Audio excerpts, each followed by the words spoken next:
नमस्ते दोस्तों। आज का चैप्टर छोटा दिखता है लेकिन ज्योमेट्री के क्वेश्चंस में बहुत पावरफुल है। सोचिए, एक लाइन सर्कल को छुए, काटे या बिल्कुल ना मिले, हर स्थिति का अपना नाम और अपना लॉजिक है। आज हम टेंजेंट्स को इतना क्लियर करेंगे कि डायग्राम्स देखकर आंसर अपने आप दिखने लगे। बिल्कुल शुभ। फैक्टोरियल। और सबसे मजेदार बात यह है कि टैंजेंट केवल डेफिनेशन नहीं है, इसके पीछे right angle, shortest distance, triangle congruence और इक्वल लेंथ जैसे कई कनेक्शंस हैं। तो अगर आपको थ्योरम्स में स्टेप्स याद रखने में परेशानी होती है, आज हम हर प्रूफ का रीजन भी समझेंगे। चैप्टर का नाम है सर्कल्स। क्लास 10 मैथमेटिक्स का चैप्टर 10। पहले बेसिक डेफिनेशन। सर्कल उन सभी पॉइंट्स का कलेक्शन है जो एक फिक्स्ड पॉइंट यानी सेंटर से समान दूरी पर होते हैं। इस समान दूरी को रेडियस कहते हैं। कॉर्ड, सेगमेंट, सेक्टर और आर्क जैसे टर्म्स आप पहले पढ़ चुके हैं। अब चैप्टर का फोकस है, जब एक लाइन और सर्कल एक ही प्लेन में हो तब क्या क्या हो सकता है। ध्यान रखिए, लाइन की पोजीशन के केवल 3 पॉसिबिलिटीज हैं। यह क्लासिफिकेशन बहुत बेसिक है, लेकिन आगे सीकेंट और टैंजेंट की पहचान इसी पर आधारित होगी। पहली स्थिति में लाइन और सर्कल का कोई कॉमन पॉइंट नहीं होता, इसे नॉन इंटरसेक्टिंग लाइन कहते हैं। दूसरी स्थिति में लाइन सर्कल को 2 पॉइंट्स पर काटती है, ऐसी लाइन सीकेंट कहलाती है। तीसरी स्थिति में केवल एक कॉमन पॉइंट होता है और वही लाइन टेंजेंट कहलाती है। एक क्विक चेक, अगर लाइन 2 पॉइंट्स ए और बी पर सर्कल से मिल रही है तो वह टैंजेंट नहीं सीकेंट है, और अगर कॉमन पॉइंट सिर्फ ए है तो टैंजेंट है। इसलिए एग्जाम में इंटरसेक्ट्स एट ओनली 1 पॉइंट पढ़ते ही टैंजेंट लिखिए, 2 पॉइंट्स पढ़ते ही सीकेंट। सोर्स में पुली का सुंदर रियल लाइफ एग्जाम्पल दिया है। वेल की पुली पर दोनों तरफ की रोप अगर रेस की तरह देखें तो पुली के सर्कल को टच करती हैं। बाइसिकल व्हील भी याद रखिए, ग्राउंड पर व्हील जिस लाइन के अलोंग मूव करता है वह सर्कल के लिए टैंजेंट की तरह दिखाई देती है। अब टैंजेंट को थोड़ा डीपली समझते हैं। सर्कुलर वायर पर पॉइंट पी पर एक straight wire A be attach कीजिए और उसे पी के अराउंड रोटेट कीजिए। अधिकतर पोजीशंस में वायर पी और किसी दूसरे पॉइंट पर सर्कल को काटेगी, लेकिन एक स्पेशल पोजीशन में केवल पी बचेगा। इस एक्टिविटी से 2 बातें मिलती हैं। पहली, सर्कल के किसी पॉइंट पर टैंजेंट एग्जिस्ट करता है। दूसरी, उस पॉइंट पर केवल one and only one tangent होता है। जब सीकेंट की दूसरी इंटरसेक्शन धीरे धीरे पी के पास आती है और पी से कोइंसाइड करती है, तब टैंजेंट बनता है। यानी टैंजेंट को सीकेंट का स्पेशल केस कह सकते हैं, जब कॉरेस्पॉन्डिंग कॉर्ड के दोनों एंड पॉइंट्स कोइंसाइड कर जाएं। और टैंजेंट तथा सर्कल का कॉमन पॉइंट कहलाता है पॉइंट ऑफ कांटेक्ट। ये वोकैबुलरी बहुत इंपॉर्टेंट है, क्योंकि थ्योरम में रेडियस इसी पॉइंट ऑफ कांटेक्ट तक ड्रॉ किया जाता है। एक दूसरी एक्टिविटी में गिवन सीकेंट के पैरेलल लाइंस ड्रॉ की जाती हैं। जैसे जैसे लाइन सर्कल के पास आती हैं, उनके द्वारा कट होने वाली कॉर्ड की लेंथ घटती जाती है। एक पोजीशन पर कॉर्ड की लेंथ 0 हो जाती है, वही टेंजेंट है। दोनों साइड्स पर ऐसा होने से मैक्सिमम 2 पैरेलल टेंजेंट्स मिलते हैं। अब आता है चैप्टर का सबसे central result. Tangent at any point of a circle is perpendicular to the radius through the point of contact. मान लीजिए सेंटर O है, टैंजेंट XY पॉइंट P पर टच कर रही है, तब OP XY पर राइट एंगल बनाएगा, अर्थात OP XY। प्रूफ का लॉजिक ध्यान से समझो। टेंजेंट XY पर P के अलावा कोई भी पॉइंट Q लो और OQ ज्वाइन करो। Q सर्कल के अंदर नहीं होता, अगर अंदर होता तो लाइन सर्कल को 2 पॉइंट्स पर काटती और सीकेंट बन जाती। इसलिए Q आउटसाइड है और OQ रेडियस OP से बड़ा है। तो लाइन XY पर O से सबसे छोटी डिस्टेंस OP है। ज्योमेट्री का रिजल्ट कहता है कि किसी पॉइंट से लाइन तक शॉर्टेस्ट डिस्टेंस परपेंडिकुलर होती है, इसलिए OP XY सिद्ध हुआ। एग्जाम में प्रूफ लिखते समय सिर्फ रेडियस टेंजेंट पर परपेंडिकुलर है न लिखें, Q outside, OQ greater than OP और शॉर्टेस्ट डिस्टेंस वाला फ्लो भी दिखाइए। इस थ्योरम से 2 यूजफुल कंक्लूजन्स निकलते हैं। किसी पॉइंट ऑन द सर्कल पर केवल एक टेंजेंट हो सकती है और रेडियस की लाइन को पॉइंट ऑफ कांटेक्ट पर नॉर्मल भी कहा जाता है।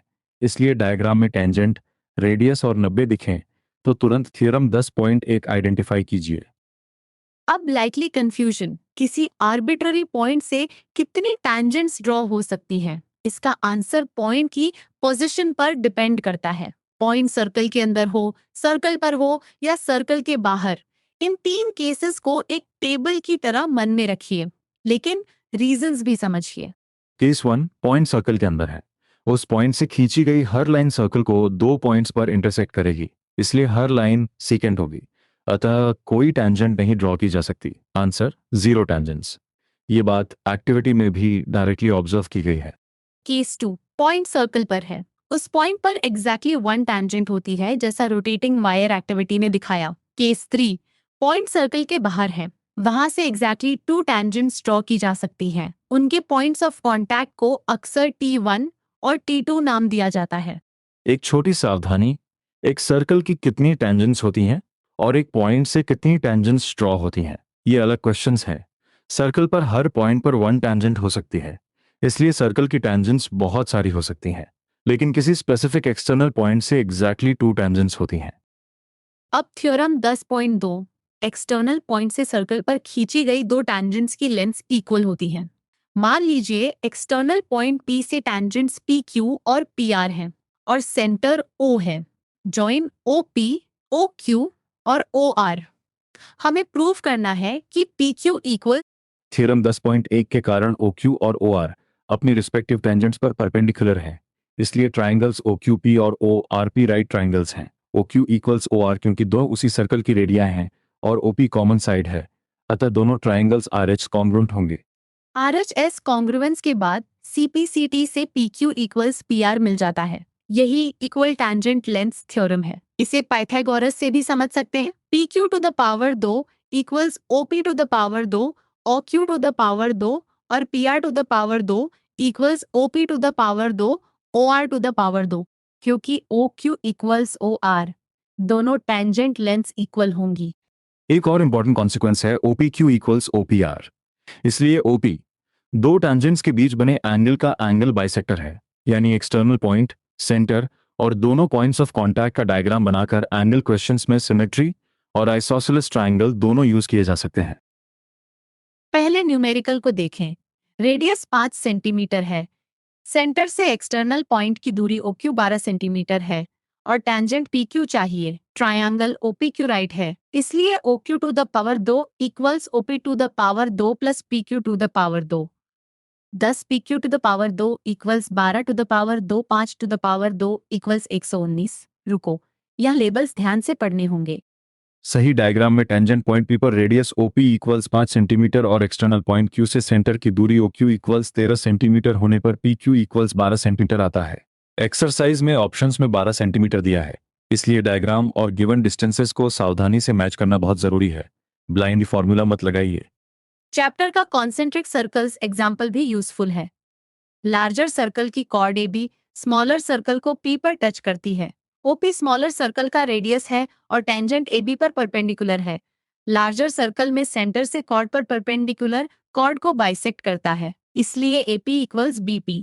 एक एंगल एग्जाम्पल में एक्सटर्नल पॉइंट T से TP और TQ टेंजेंट्स है। इक्वल टेंजेंट्स के कारण ट्रायंगल TPQ आइसोसेलेस बनता है। अगर PTQ को थीटा लें तो base angles each 180 theta by 2 होंगे। राइट एंगल प्रॉपर्टी लगाकर OPQ इक्वल्स थीटा बाय 2, इसलिए PTQ इक्वल्स 2 OPQ। एक लेंथ एग्जाम्पल में कॉर्ड PQ की लेंथ 8 सेंटीमीटर और रेडियस 5 सेंटीमीटर है। टेंजेंट्स P और Q पर ड्रॉ होकर T पर मीट करती हैं। सिमेट्री से कॉर्ड आधी होती है, इसलिए PR equals 4 centimetre. Right triangle OPR से OR equal square root 5 to the power 2, 4 to the power 2 equals 3 centimetre मिलता है। फिर राइट ट्रायंगल्स की A सिमिलैरिटी से TP by PO equals RP by RO। Values रखने पर TP बाय 5 इक्वल्स 4 बाय 3, अर्थात PP equals 20 bye 3 centimetre. यहाँ strategy है, पहले सिमेट्री से हाफ कॉर्ड, फिर पिथागोरस से रेडियस वाला सेकंड और अंत में सिमिलैरिटी। स्टेप्स को इसी ऑर्डर में रखिए। एग्जाम में प्रूफ क्वेश्चंस के लिए 3 पिलर्स याद रखिए। पहला, टैंजेंट और radius at point of contact perpendicular हैं। दूसरा, एक्सटर्नल पॉइंट से दोनों टैंजेंट लेंथ्स इक्वल हैं। तीसरा, इक्वल टैंजेंट से बने ट्रायंगल्स में RHS कॉन्ग्रुएंस या पाइथागोरस लगाया जा सकता है। डायग्राम साफ बनाना आधा काम आसान कर देता है। एक्सरसाइज में पैरेलल टेंजेंट्स, डायमीटर के एंड्स पर टेंजेंट्स, कॉन्सेंट्रिक सर्कल्स की कोड, सर्कमस्क्राइब क्वाड्रिलेटरल और ट्रायंगल जैसे क्वेश्चंस हैं। हर जगह पहले पॉइंट ऑफ कांटेक्ट मार्क कीजिए, सेंटर से रेडियाई ज्वाइन कीजिए और थ्योरम 10.1 से राइट एंगल्स खोजिए। फिर इक्वल टेंजेंट लेंथ्स या कॉर्ड बाइसेक्टिंग प्रॉपर्टी लगाइए। क्विक रिकैप करते हैं। नॉन इंटरसेक्टिंग लाइन का कोई कॉमन पॉइंट नहीं, सीकेंड के 2 कॉमन पॉइंट्स, टेंजेंट का केवल एक पॉइंट, इनसाइड से 0 टेंजेंट्स, ऑन द सर्कल से 1, आउटसाइड से एग्जैक्टली 2। टेंजेंट का common point point of contact कहलाता है और रेडियस वहां टेंजेंट पर परपेंडिकुलर होता है। और फाइनल थियरम, एक्सटर्नल पॉइंट से खींची गई टेंजेंट्स इक्वल होती हैं। इसी से isosceles triangles, angle bisector, congruence और कई न्यूमेरिकल रिजल्ट्स निकलते हैं। इसलिए फॉर्मूलाज रटने के बजाय डायग्राम की रिलेशनशिप्स पढ़िए। सर्कल, रेडियस, टैंजेंट और राइट एंगल का कनेक्शन ही इस पूरे चैप्टर की बैकबोन है। तो आज के लिए इतना ही। अगली बार क्वेश्चन सॉल्व करते हुए पहले ये पूछिए, लाइन सर्कल को कितने पॉइंट्स पर काट रही है, पॉइंट कहाँ स्थित है और कौन सा रेडियस पॉइंट ऑफ कांटेक्ट तक जा रहा है। इन 3 सवालों से टैंजेंट वाले अधिकांश प्रॉब्लम्स खुल जाते हैं। जुड़े रहिए, प्रैक्टिस करते रहिए और ज्योमेट्री को डर नहीं, लॉजिक समझिए।